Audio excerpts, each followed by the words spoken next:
Head lines آپ نے ملاحظہ کی، یہاں پر آپ کو ایک اہم خبر دیں۔ شہباز حکومت نے معیشت کو وینٹیلیٹر پر ڈال دیا، مہنگائی ہدف سے زیادہ، گروتھ کم رہے گی۔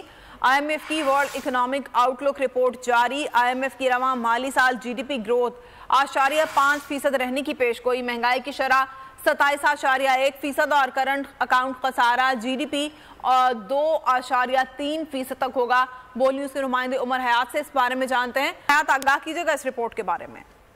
جی بالکل، پاکستان کی جو معیشت کے حوالے سے انٹرنیشنل فائنینشل انسٹیٹیوشن ہے آئی ایم ایف، اس نے رپورٹ جاری کی ہے اور اس کے مطابق پاکستان میں رواں مالی سال جی ڈی پی گروتھ جو ہے وہ 0.5% رہے گی۔ ایشیائی ترقیاتی بینک اور ورلڈ بینک کے بعد آئی ایم ایف نے بھی یہ پیشگوئی کی کہ رواں سال جو ہے وہ پاکستان کی جو گروتھ ہے وہ 1% سے بھی کم رہے گی۔ مہنگائی کی جو شرح ہے وہ 27.1% اور کرنٹ اکاؤنٹ جو خسارہ ہے وہ جی ڈی پی کا 2.3% تک ہوا۔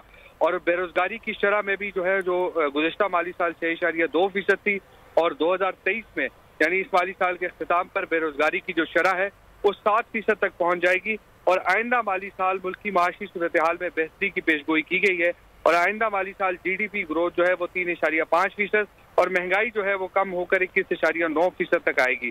اور آئندہ مالی سال جو کرنٹ اکاؤنٹ خسارہ ہے وہ جی ڈی پی کا 2.4% تک رہنے کی پیشگوئی کی گئی ہے اور آئندہ مالی سال بے روزگاری کی شرح بھی جو ہے وہ 7% سے کم ہو کر 6.8% رہنے کی پیشگوئی کی گئی ہے۔ جی ٹھیک ہے، شکریہ، آگاہ کر رہے تھے۔